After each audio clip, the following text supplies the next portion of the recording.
시간 다 같이 하나님 말씀을 보시겠습니다. 오늘 드디어 느헤미야 마지막 장인 13장입니다. 오늘 13장 본문은 1절에서 31절 말씀인데 우리가 함께 읽기는 1절에서 9절까지 함께 봉독하도록 하겠습니다.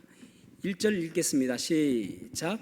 그날 모세의 책을 낭독하여 백성에게 들렸는데 그 책에 기록하기를 암몬 사람과 모압 사람은 영원히 하나님의 총회에 들어오지 못하리니 이는 그들이 양식과 물로 이스라엘 자손을 영접하지 아니하고 도리어 발람에게 뇌물을 주어 저주하게 하였음이라. 그러나 우리 하나님이 그 저주를 돌이켜 복이 되게 하셨다 하였는지라. 백성이 이 율법을 듣고 곧 섞인 무리를 이스라엘 가운데에서 모두 분리하였느니라.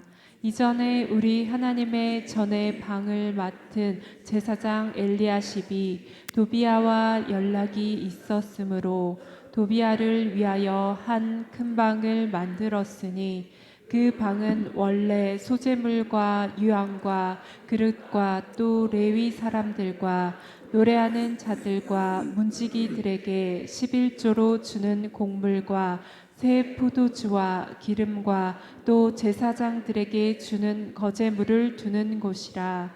그때 내가 예루살렘에 있지 아니하였느니라.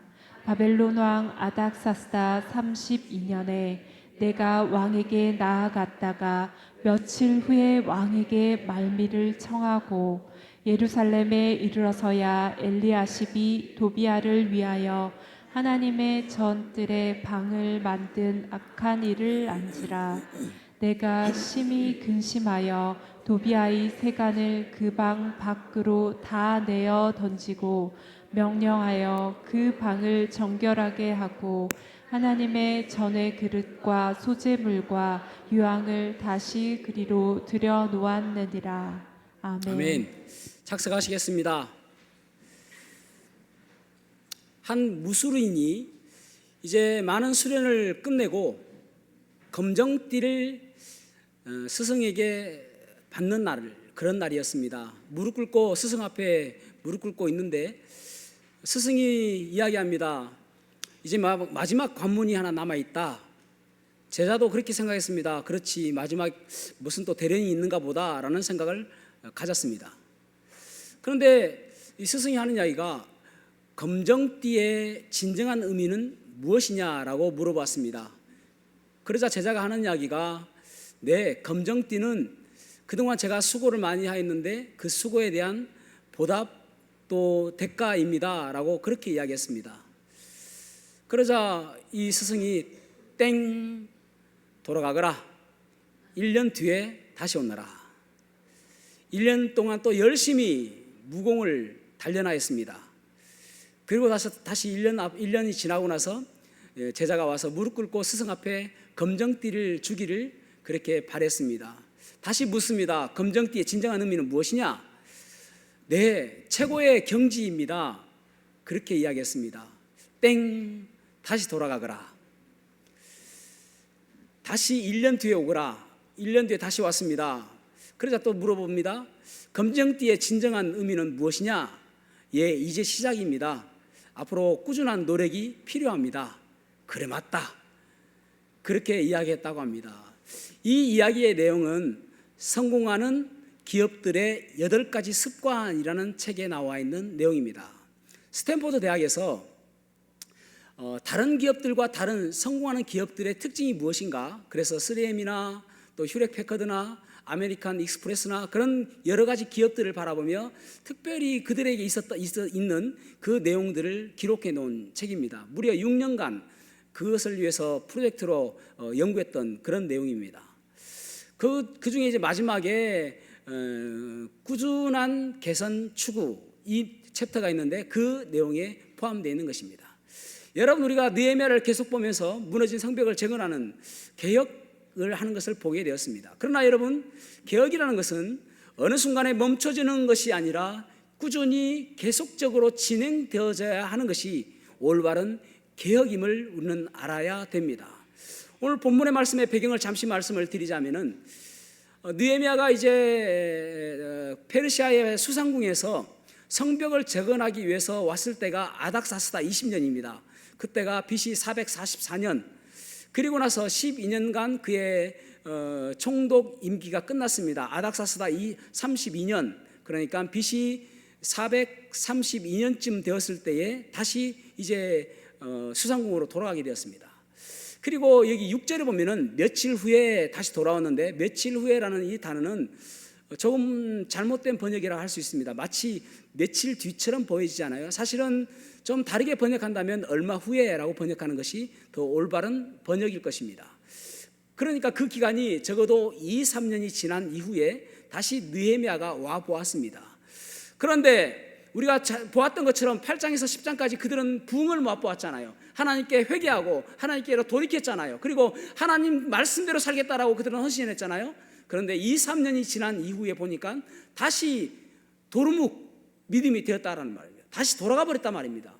여러분, 우리가 믿음이 진보하지 못하고 믿음이 성장하지 못하고 믿음이 멈춰 있다면은 정체되어 있는 것이 아니라 뒷걸음치게 되어지는 거예요. 후퇴하게 되어지는 거예요. 그래서 우리는 항상 믿음을 가지고 자꾸 전진해 나가야 되는 것입니다. 오늘 여기 이스라엘 사람들은 그렇거든요. 지금 멈춰 있는 것이 아니라 잠시 느헤미야가 떠난 그 틈에 다시 원상 복구된 것처럼, 예전에 그들이 하나님을 잘 섬기지 않았던 그때로 돌아간 것처럼 보여진다 말입니다. 오늘 본문의 말씀을 가지고 방심하면 도루묵입니다. 방심하면 도루묵입니다 라는 제목으로 말씀을 나누겠습니다. 그렇다면 우리는 어떻게 하면 도루묵 신앙이 아닌 성공하는 신앙, 성장하는 신앙이 될 수 있을까요? 첫 번째로는 말씀이 기준되는 삶이어야 됩니다. 다시 한번요, 말씀이 기준되어지는 삶이어야 합니다. 항상 우리의 기준이 무엇인가 말씀이 되어져야 됨을 우리가 볼 수가 있습니다. 13장 1절 말씀을 같이 한번 읽어보겠습니다. 13장 1절 말씀 시작. 그날 모세의 책을 낭독하여 백성에게 들렸는데 그 책에 기록하기를 암몬 사람과 모압 사람은 영원히 하나님의 총회에 들어오지 못하리니. 아멘. 아멘. 지금 그들에게 들려지고 있는 말씀은 신명기 23장 3절에서 4절 말씀입니다. 그들에게 하나님께서 말씀하시기를 영원토록 너희에게 암몬과 모압 족속은 너희들 총회라는 말은 너희들 공동체, 너희들 회중 그 안에 들어오지 못하게 하라라는 말씀입니다. 그런데 어느 순간부터 보니까 이 사람들이 함께 지금 생활하고 있는 거예요. 혼합이 되어서 같이 살고 있는 것을 보게 되어집니다. 이 말씀을 그들이 들으면서 그들은 그들을 추출하고 또 그들을 내쫓기 시작합니다. 좀 너무한 거 아닙니까 생각할 수 있는데, 하나님의 말씀이 들렸을 때, 여러분 지금 놀라운 것은 그들에게 누가 설교하고 있는 것이 아니라 하나님 말씀이 그들의 귀에 들렸을 때에, 하나님 말씀이 그들의 마음에 심유해졌을 때에 그들은 즉각적으로 순종하는 것을 보게 되어집니다. 우리가 하나님 말씀을 수도 없이 많이 듣잖아요. 그런데 그 말씀에서 우리가 얼마나 순종하며 하나님 말씀대로 살아가려고 노력하는지 우리는 점검해 보아야 되는 것입니다. 성경을 캐논이라고 이야기하거든요. 캐논이라는 것은 자, 기준, 원칙, 이것을 의미합니다. 자라는 말이에요. 이것이 올바른가 똑바른가 틀린가, 마치 건축할 때 다림줄로 수직이 맞는지를 점검하듯이 성경은 바로 그렇다라는 말입니다. 캐논입니다. 우리가 맞게 살아가고 있는지, 우리가 올바르게 살아가고 있는지, 하나님 뜻대로 살아가고 있는지, 그것을 바라보는 것이 성경인 거예요. 내가 생각하는 그런 고집이 아니라 하나님 말씀이 어떻게 말씀하시는지 그거 바라보고 살아가는 것이 하나님 말씀에 순종하는 것이다 라는 것입니다. 사도행전 10장에 보면은 베드로가 나옵니다. 베드로는 유대인입니다. 유대인들은 아침에 일어나면 항상 세 가지 감사를 했습니다. 하나는 나는 이방인으로 태어나지 않은 것 감사합니다. 또 하나는 나는 남자로 태어난 것 감사합니다. 세 번째로는 나는 종이 아니라 자유인으로 태어나게 해주셔서 감사합니다. 이 세 가지를 항상 기도했다고 합니다. 유대인 남자들은요. 그만큼 그들은 이방인은 사실 사람 취급 안 할 정도로 그랬습니다. 그러니까 이방인은 하나님의 선택받지 않은 사람이고 오직 유대인만이 하나님께서 선택하셨고 그리고 그들만이 구원받는다라고 생각했던 사람이었습니다. 유대인이었던 베드로도 그와 똑같은 생각이었죠. 그런데 어느 날 갑자기 하나님께서 그에게 환상을 보여주시는데 보자기에 쌓여있는 것을 보니까 다 부정한 것들로 가득 차 있었습니다. 하나님께서 잡아먹으라 라고 이야기합니다. 하나님, 부정합니다. 정결하지 못합니다. 거룩하지 못합니다. 제가 이것을 잡아먹을 수 없습니다. 저는 유대인입니다 라고 이야기합니다. 그러자 그가 하나님께서 말씀하시기를 내가 깨끗하다고 하는데 네가 왜 그것을 더럽다고 하느냐, 부정하다고 하느냐라고 이야기하는 그 이야기를 그가 듣게 되어집니다. 그때까지 옳았다고 생각했던 것을 다 접는 거예요. 그리고 나서 고넬료 사람들이 와서 그 고넬료에게 가가지고 신약 성경에서 첫 번째 이방인이었던 고넬료가 구원받는 그러한 일을 그가 경험하게 되어집니다. 만약에 그가 자기의 고집대로, 자기의 생각대로, 자기가 믿었던 방법대로 했다면 고넬료는 결코 구원받지 못했을 것입니다. 왜냐하면 유대인만 구원받는다고 생각했기 때문에 그렇습니다. 여러분, 그래서 하나님 말씀을 가지고 나를 비춰봤을 때에 내가 잘못 생각하고 있는 것은 없는지, 내가 지금 바르게 가고 있는지 날마다 점검해 보아야 되는 것입니다. 하나님 말씀은 거울이고 또 창입니다. 다시 한번요. 하나님 말씀은 거울이고 창입니다. 하나님 말씀을 거울을 통해서 보듯이 내 모습에 뭐가 문제가 있는지 하나님 말씀을 통해서 보고 교정하고 수정하는 거예요. 그것이 올바른 모습인 것이죠. 창을 통해서 세상을 보는 겁니다. 하나님 말씀으로 세상을 보는 것입니다. 하나님의 가치관으로 세상을 보는 것입니다. 물론 또 우리 성도들, 우리 지체들을 바라볼 때도 하나님 말씀으로 보는 거예요. 창을 통해서. 그래서 때로는 삐뚤어진 거 있고 잘못된 거 있고 우리가 보기 싫은 것들, 또 조금 눈꼴시러운 것들, 그런 것들을 보더라도 주께서 사랑하라고 하셨기 때문에 하나님 말씀인 창을 통해서 보아질 때에 용서하고 사랑할 수가 있는 것입니다. 그것이 하나님 말씀에 기준된 삶을 살아가는 것이죠. 여러분, 요한복음 14장 21절 말씀 보겠습니다. 요한복음 14장 21절 말씀 시작. 나의 계명을 가지고 지키는 자리야. 나는 사랑하는 자니 나를 사랑하는 자는 내 아버지께 사랑을 받을 것이요 나도 그를 사랑하여 그에게 나를 나타내리라. 아멘.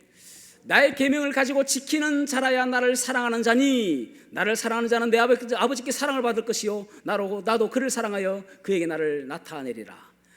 나를 사랑하는 사람은 어떤 사람인가 하면 하나님 말씀을 지키는 사람이다라는 거예요. 여러분, 우리가 날마다 주님 사랑합니다, 주님 사랑합니다 고백하면서도 하나님 말씀대로 살지 아니하고 하나님 말씀과 나는 틈이 많은, 편차가 많은 삶을 살아가고 있다면 솔직히 하나님 사랑하는 것 아닙니다. 하나님 말씀이 들릴 때마다 내 삶이 교정되어지고 하나님 뜻대로 살아가려고 노력하는 것, 그것이 바로 하나님을 사랑하는 것입니다. 여기 이스라엘 사람들이 그 전에 회개하며 돌이켰던 것이 무엇입니까? 11조 드리겠습니다, 안식일 지키겠습니다 라고 했던 것이었습니다. 여러분, 우리가 하나님께 물질 드리는 거요, 세금으로 드린다 생각하면, 의무적으로 드린다라고 생각하면 안 됩니다. 기쁜 마음으로 드리는 거예요. 그 기쁨 없으면 드리지 마십시오. 여러분, 주님께서 나에게 베푸신 은혜가 너무 커서 드리는 거예요. 어떤 사람이 매주일마다 그분은 너무너무 힘든 사람이에요. 살기가 너무너무 어려운 사람입니다. 경제적으로 어려운 사람이에요. 그래서 매주마다 1,000원씩 드리는 거예요. 정말 힘들게 1,000원이라 드리는 거예요. 근데 그 교회에는 정말 부자가 있었는데 그 사람은 매주마다 50만 원 드리는 거예요. 그런데 50만 원 드리는 사람이 이 사람 1,000원 드리는 걸 봤어요. 그래서 목사님께 찾아가서 이야기했습니다. 목사님, 제가 저분의 1,000원까지 제가 50만 1,000원을 드릴 테니까 저분 1,000원 그냥 드리지 말라고 하십시오. 저렇게 힘들게 드리는데 얼마나 힘들겠습니까? 근데 그 이야기가 어떻게 해서 알게 되었습니다. 이분이 목사님께 찾아왔습니다. 목사님, 제가 드리는 거 이거 물론 적은 돈일지 모르겠지만은 저는 하나님께서 나에게 베푸신 그 은혜에 너무나도 감사하는 마음으로 드리는 것입니다. 이거 막지 마십시오. 감사함으로 드리는 거예요. 억지로 하는 거 아니고요. 하나님께서 베푸신 은혜가 너무 크기 때문에 그래서 드린 것이죠. 그 다음에 안식일을 그들은 또 지키지 않았습니다. 그래서 그들은 안식일을 지키기로 이야기하는 것입니다. 결심하는 것입니다. 여러분, 우리가 이 땅에 살아가면서 믿음 생활하는 걸 잘하는 것은 무엇이냐면은 우선순위입니다. 무엇이 중요한지.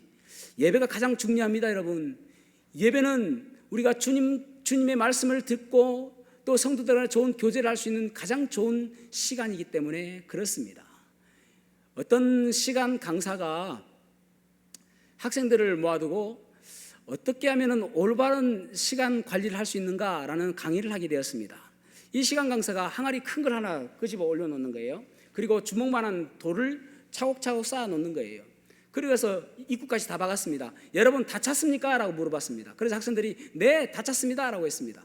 그러자 또 밑에서 자갈 같은 아주 잔잔한 돌을 또 끄집어내 가지고 거기에 올려놓았습니다. 그리고 항아리를 흔들었습니다. 그러니까 또 그 안에 차는 거예요.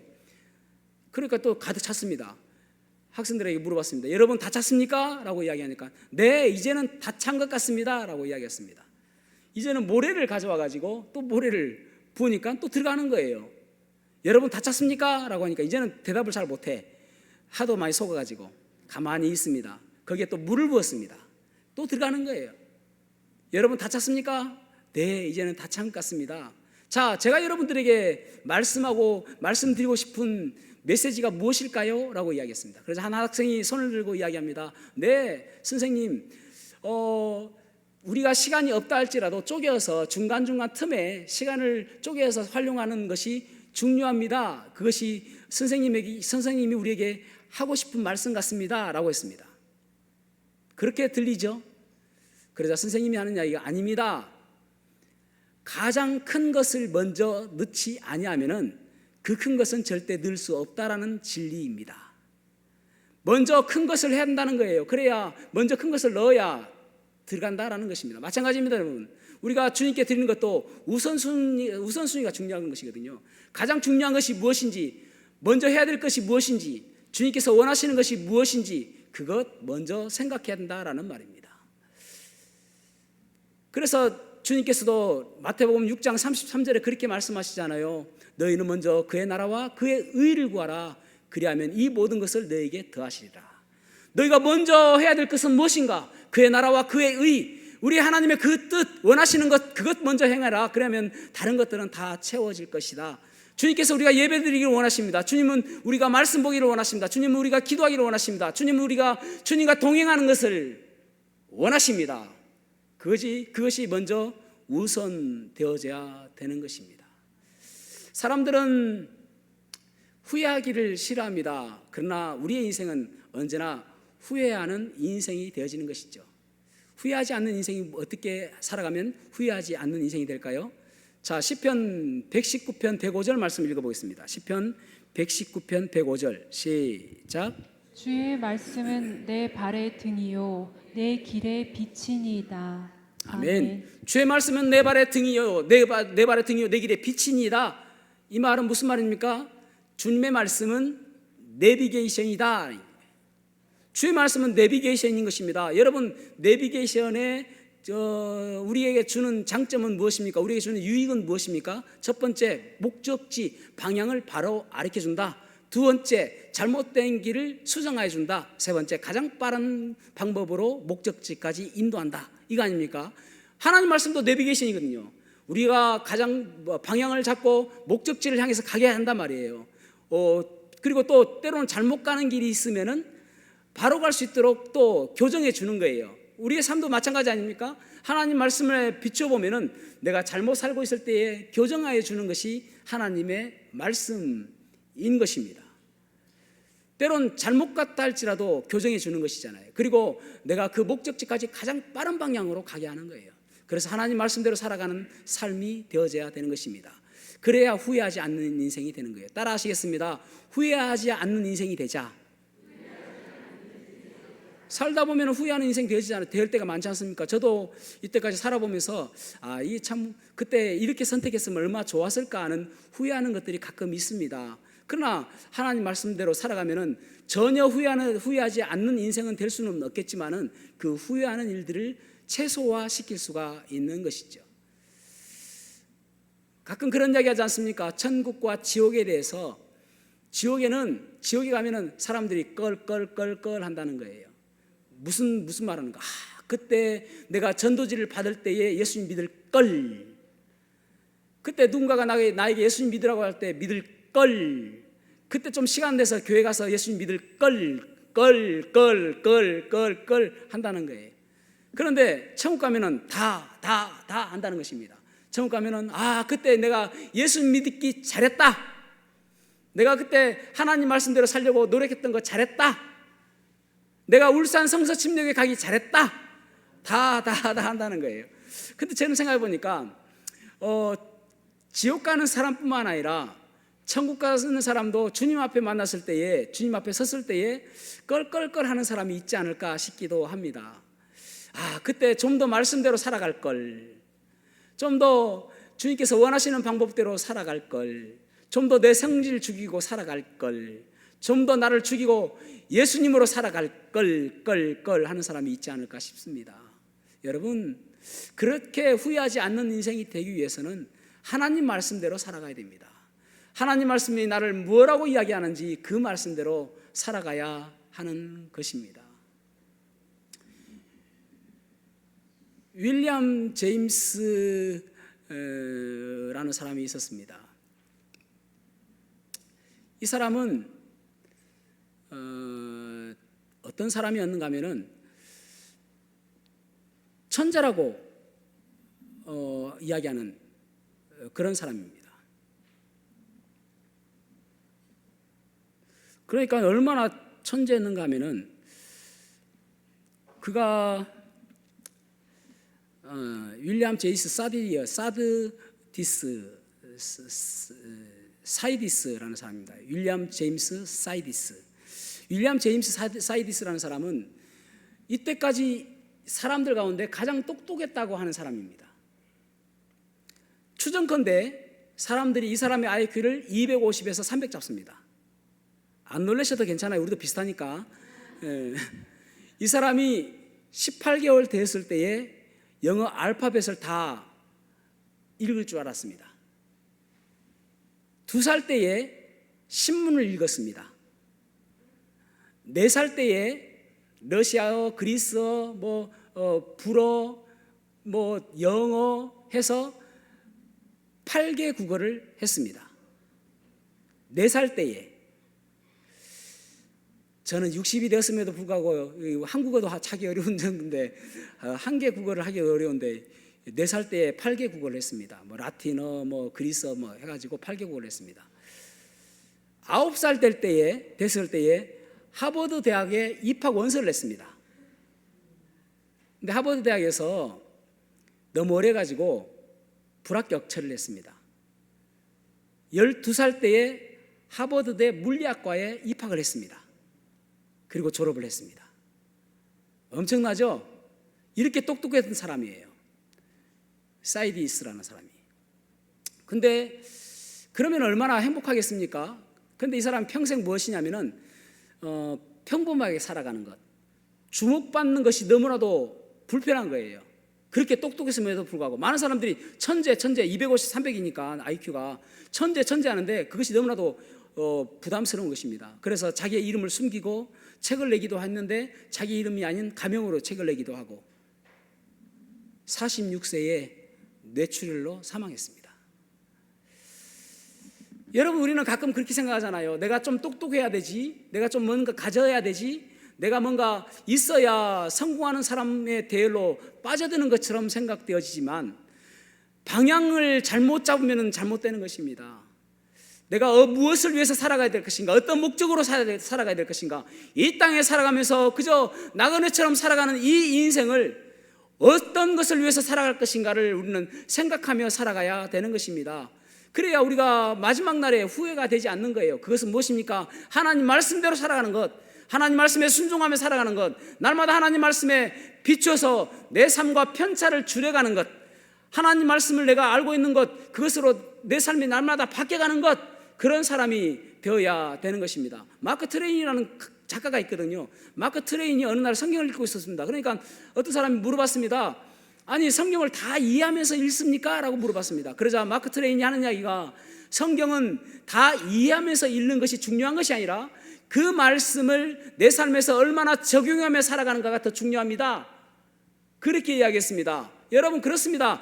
하나님 말씀을 얼마나 많이 알고 얼마나 많이 읽고 얼마나 똑똑하냐가 중요한 것이 아니라 하나님 말씀이 내 삶을 교정해가고 수정해감으로 인하여 올바른 방향을 가지고 목적을 가지고 살아가는 것, 그것이 더욱 중요한 인생인 것입니다. 그것이 바로 말씀이 기준되어지는 삶인 것입니다. 저와 여러분이 말씀이 기준되어지는 삶 살아감으로 인하여 하나님께서 원하시는 후회 없는 인생이 되시기를 주님의 이름으로 축복합니다. 두 번째로는 내 안에 비집고 들어오는 여우를 내쫓아야 함을 볼 수가 있습니다. 내 안에 비집고 들어오는 여우를 내쫓아야 됩니다. 여기 지금 아까도 말씀을 드렸던 것처럼 느헤미야가 2년 내지 3년 뒤에 다시 이 예루살렘에 와 보니까 놀라운 일을 발견하게 되었습니다. 13장 5절 말씀 읽어보겠습니다. 13장 5절 시작. 도비아를 위하여 한 큰 방을 만들었으니 그 방은 원래 소재물과 유황과 그릇과 또 레위 사람들과 노래하는 자들과 문지기들에게 11조로 주는 곡물과 새 포도주와 기름과 또 제사장들에게 주는 거제물을 두는 곳이라. 아멘. 아멘. 지금 2년 내지 3년에 돌아와 보니까 성전의 한 방을 도비아라는 사람이 쓰고 있는 것입니다. 여러분, 성전은 남아있는 방이 원래 없습니다. 왜냐하면 하나님께서 성전을 그렇게 지으라고 말씀하셨기 때문에 모든 성전은 하나님께 제사하기 위해서 필요한 방입니다. 그런데 마치 스위트룸처럼 이 도비아라는 사람이 쓰고 있는 것입니다. 도비아라는 사람은 어떤 사람입니까? 그 느헤미야 4장에 보면은 성벽을 지을 때에 조롱했던 사람 아닙니까? 여우가 올라가도 성벽은 무너질 것이다 라는 그런 조롱했던 사람입니다. 그리고 끊임없이 느헤미야를 죽이려고 모략했고 모함했고, 그리고 끊임없이 방해했던, 그래서 산발랏에게 붙어서 이 성벽 재건을 방해하고 막았던 사람이 바로 도비아입니다. 그러니까 도비아의 그 마음속의 속셈은 무엇인가 하면은 이 예루살렘 성을 무너뜨리려고 하는 그러한 마음속의 속셈이 있었던 것입니다. 그 도비아가 엘리나답이라는 대제사장의 연관 지음으로 인해서 관계를 계속 가짐으로 인해서 지금 성전 안에 한 방을 차지하고 있는 것을 보게 되어집니다. 여러분, 우리도 마찬가지죠. 여기 보면은 도비아가 어느 날 갑자기 있는 게 아니에요. 어느 날 보니까 있는 거예요. 점점 익숙해지는 것이에요.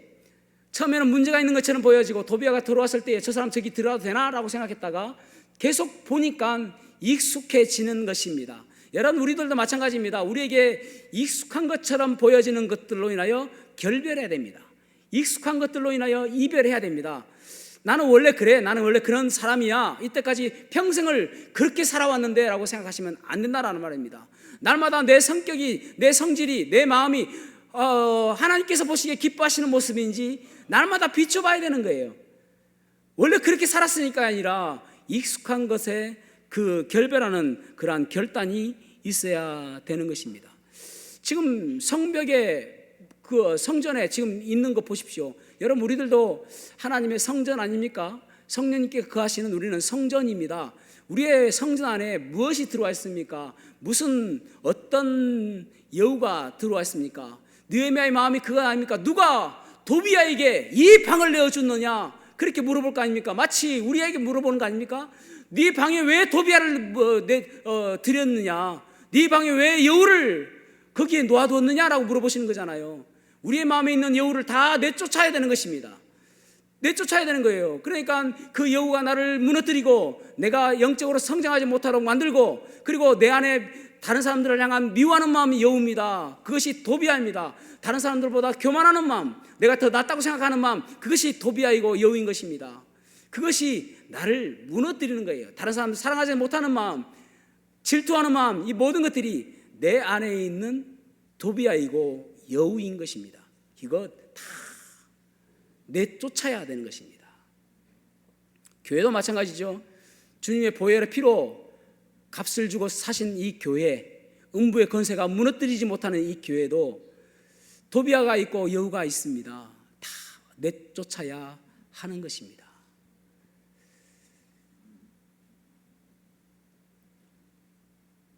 교회에서 하지 말아야 될 것을 제가 말하잖아요. 정치 안 하면 좋겠습니다. 정치 이야기를 한번 극단적으로 생각을 해볼까요? 제가 보수를 추종하는 목사라고 치십시다. 그러면 맨날 진보 까겠죠? 그러면은 진보, 여기 안에 또 진보도 있고 보수도 있단 말이에요. 그러면 진보 계신 분들이 더러워서 내가 이 교회 안 나온다, 너 태극기 부대나 해라 하고 나가면은 할렐루야입니까? 아니잖아요. 진보, 제가 그러면 극단주의적인 진보주의자라고 치십시다. 그래서 진보 날마다 이야기해요. 그래서 보수주의자들은 가라라고 한다고 칩시오. 그러면 보수주의자들이 잘 먹고 잘 살아라 하면 가면은 야 우리가 이겼다 하고 좋아하겠습니까? 교회를 분열시키는 것이 있다면은 그것은 여의고 도비아인 것입니다. 좀 더 극단적인 이야기 해볼까요? 페미니스트. 사실은 페미니스트는 우리가 조금 오해하는 것이 있는데 여성 우월주의자라기보다는 남녀 성평등주의자라고 하는 것이 더 올바른 표현입니다. 근데 많은 사람들이 오해하죠. 여성 우월주의자다. 그래서 어쨌든 제가 자매님들만 좋아하고 형제님들 맨날 까고 그러면은 형제님들이 더러워서 못 있겠다 한다고 하면은 좋겠습니까? 그런 것들은 교회에서 있어야 될 것이 아니다라는 말이에요. 남성 우월주의 그것도 아니잖아요. 그러니까 교회는 무엇을 이야기하냐면은 항상 그리스도의 보혈, 복음, 십자가만을 자랑해야 되는 것입니다. 예수님께서 나를 위해서 베푸신 그 사랑이 얼마나 큰지, 나를 위해서 십자가에 달려 돌아가신 그 예수님만 자랑해야 되는 것이죠. 여러분, 저는 옛날에 충격을 받은 것이 무엇이냐면은 개그우먼 가운데 신보라씨라고 있거든요. 지금은 잘 안 나오시는데 그분이 방송 연예 대상 그 방송에서 무슨 상을 받았습니다. 아마 신인상 같은데 그 개그우먼이 딱 나와가지고 첫 번째 하는 이야기가 뭐냐면 수상 소감입니다. 저는 하나님께 감사합니다. 그리고 제가 자랑할 것은 오직 그리스도의 보혈밖에 없습니다라고 이야기하는 거예요. 사람들이 충격을 받았습니다. 아니 어떻게 시상식에 나와가지고 피를 이야기할 수 있는가? 아무리 그 사람이 그리스도인 할지라도 엄청나게 많은 사람들이 지탄했습니다. 비방했습니다. 어떻게 그럴 수 있냐고. 그런데 그 신보라 자매는 나는 오직 자랑할 것은 그리스도의 보혈밖에 없습니다라고 이야기하는 거예요. 그 많은 사람들 앞에서 그렇게 이야기하는데 우리는 다 그리스도인들이잖아요. 우리가 보혈을 자랑하고 십자가 자랑하고 복음 자랑하는 것이 무엇이 문제예요? 제가 군 생활을 5사단에서 했습니다. 제 옆사단이 26사단입니다. 어느 날 제가 차를 타고 가는데 26사단 한 부대에 큰 돌이 그 위병소 앞에 서 있는 것입니다. 그리고 그게 글이 적혀 있는 거예요. 뭐라고 적혔냐면은 사랑할 시간도 부족한데 미워할 수 있나요? 사랑할 시간도 부족한데 미워할 수 있나요? 너무너무 좋은 글귀가 적혀 있더라고요. 여러분, 우리가 복음 이야기하고 또 보혈 이야기하는 것도 시간도 부족한데 무슨 딴 거 이야기하겠습니까? 교회에서는 오직 보혈만 이야기하고 오직 복음만 이야기하고 십자가만을 이야기해야 되는 것입니다. 그것이 교회인 거예요. 둘로 나뉘어지고 분열시키는 것들은 다 여우고 다 도비아인 것입니다. 그거 내쫓아야 되는 거예요. 자, 보십시오. 8절 말씀 보겠습니다.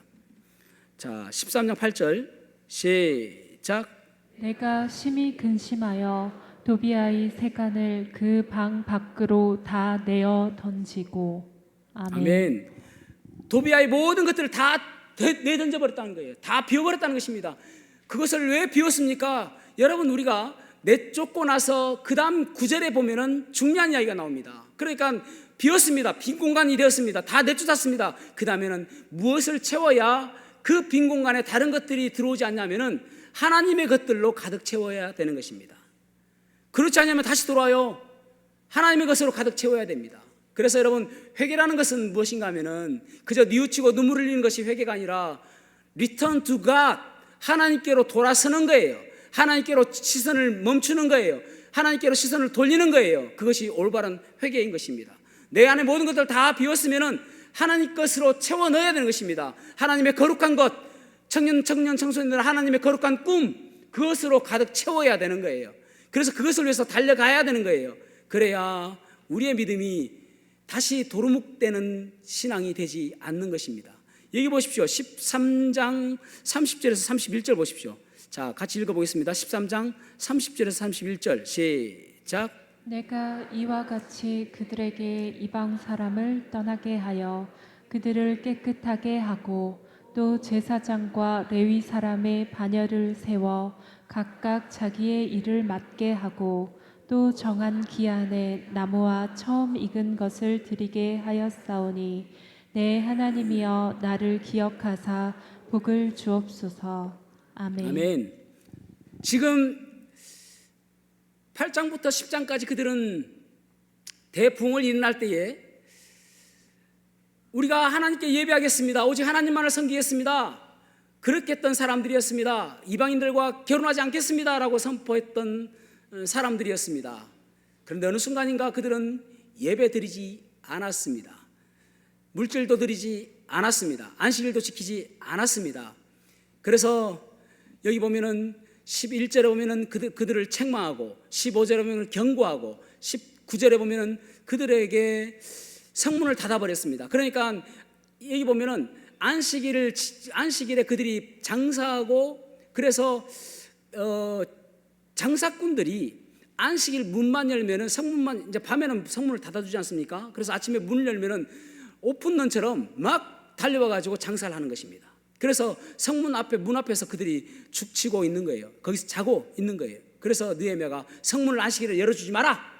그 사람들이 들어오지 못하도록, 안식일에는 장사하지 못하도록 문을 열어주지 마라. 그리고 죽치고 있는 그들에게도 이야기하기를, 너희들이 만약 여기서 자고 여기서 기다리고 있으면 너희들을 다 잡아가두겠다. 그리고 29절에 보면은 그들은 이방인들과 결혼하는 그들을 자녀들을 결혼시켰던 그들을 때리고, 그리고 머리털을 다 뽑아버렸습니다. 왜 이렇게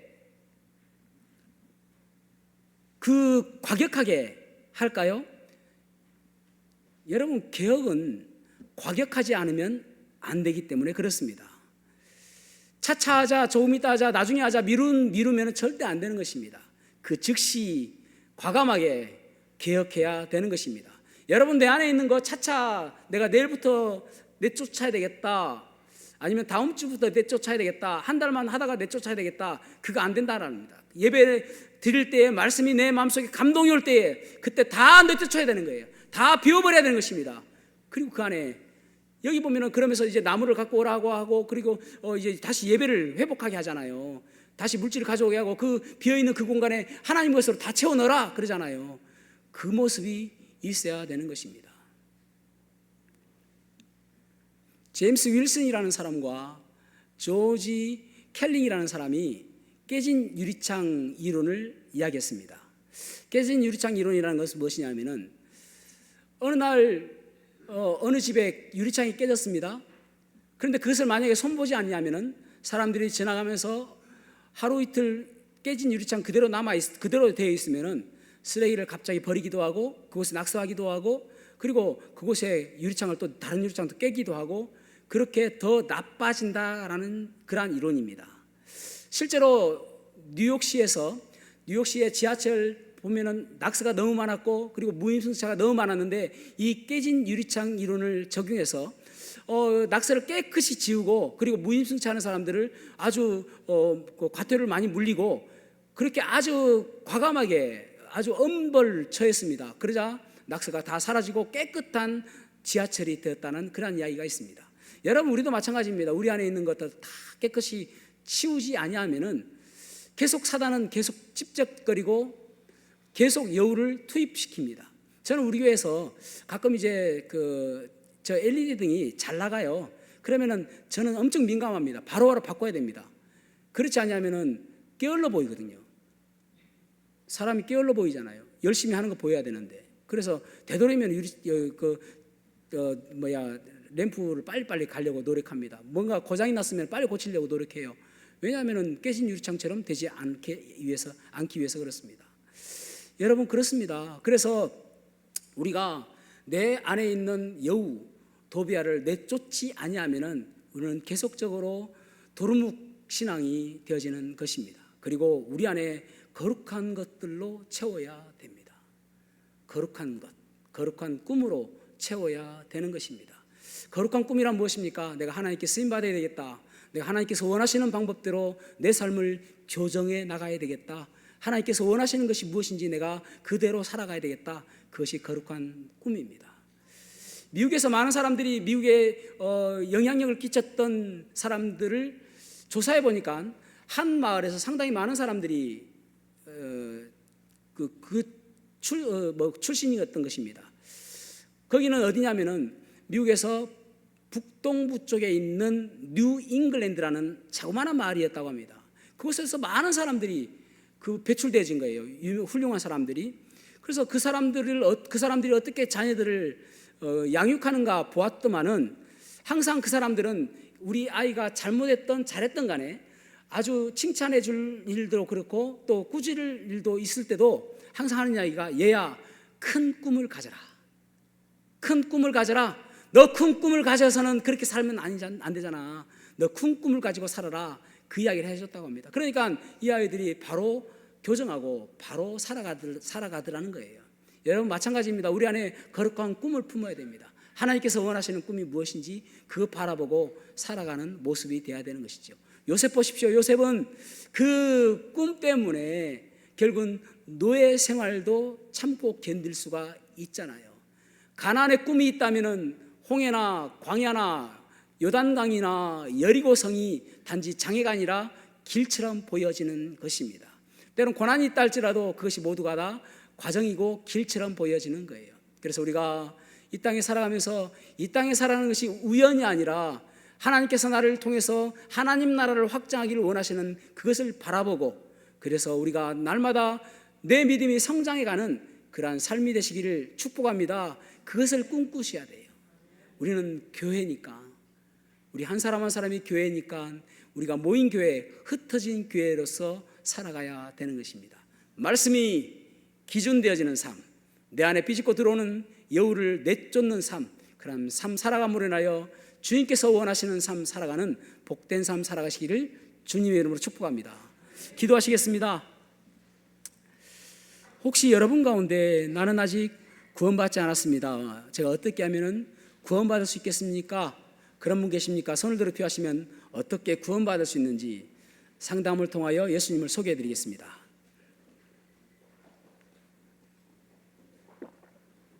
사랑하는 성도 여러분, 여러분의 지금의 믿음의 삶은 여러분 만족하십니까?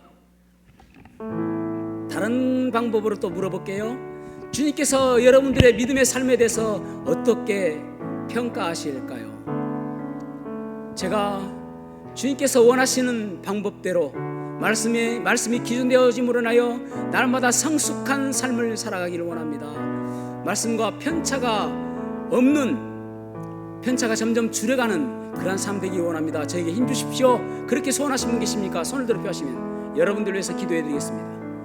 네, 그 손을 받습니다. 이 시간 우리가 자리에서 일어나셔서 교회여 일어나라 찬양하시겠습니다.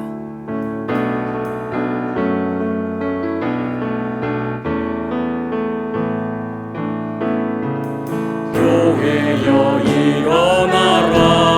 주께서 부르시니 두려움과 심배 내려놓고 교회여 일어나라. 교회여 일어나라. 교회여 일어나라. 주께서 보내시니 우릴 부르신 삶의 자리에서 교회여 일어나라. 우린 세상의 빛, 하나님의 편지, 주의 교회를 통해 세상이 주를 보리라. 일어나라. 아버지 사랑으로, 아버지 능력으로 서로 하나 되어 그 빛을 비추라. 노래하라. 아버지의 사랑을, 아버지의 크심을 이 삶의 노래로 주님을 나타내라. 일어나라. 이 시간 따라 하시겠습니다. 주여 들으소서. 주여 용서하소서. 주여 행하시옵소서. 기도하시겠습니다. 주님 도와주시옵소서. 모든 다 물러가게 하시고 내 존재에 주시고 주님께서 원하시는 거룩한 것들로 가득 채워지게 하여 주시옵소서. 말씀이 내 삶에 하는 것들, 말씀과 편차가 있는 것들, 말씀과 거리가 있는 것들 다 교정하게 하시고 오직 말씀대로 살아가는 삶이 될 수 있도록 도와주시옵소서. 하나님께서 원하시는 그 삶을 살아가게 하여 주시옵소서. 더욱더 거룩하게 하여 주시고 거룩한 꿈을 향해서 내 삶이 나아가 주님께서 원하시는 삶 될 수 있도록 도와주시옵소서. 아버지 도와주시옵소서. 능력이 말씀도 주님께서 하나님의 영광에 나가고 부족합니다. 내 힘으로 할 수 없습니다. 주님께서 도와주시기 바랍니다. 도와주시옵소서. 내 믿음이 무너지지 않게 하시고 포기하지 않게 하시고 날마다 성장하며 날마다 앞서가는 그런 마음을 되시고 주님께서 역사하여 아멘. 아멘.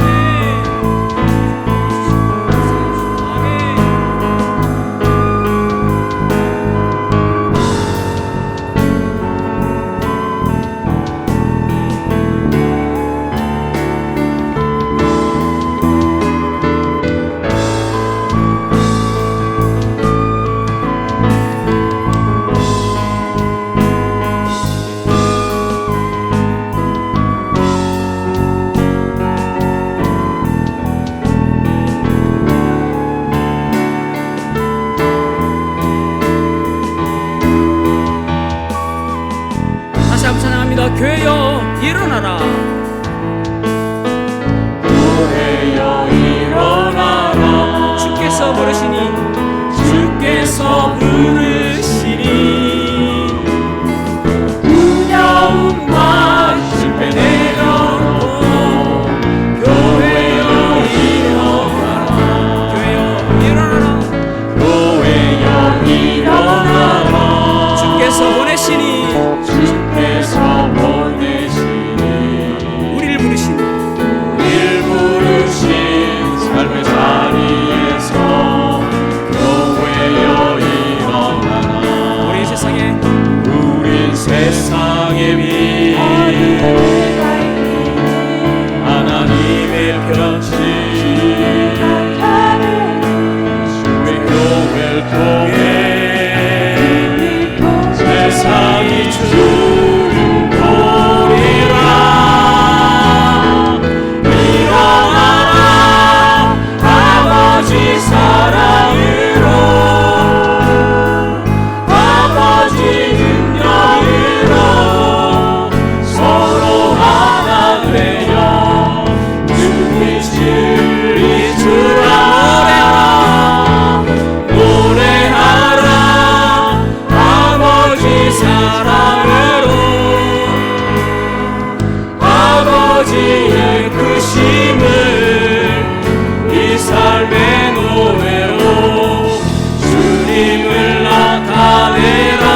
일어나라 일어나라 아버지 사랑으로 아버지 능력으로 아버지 능력으로 서로 하나 되어 그 빛을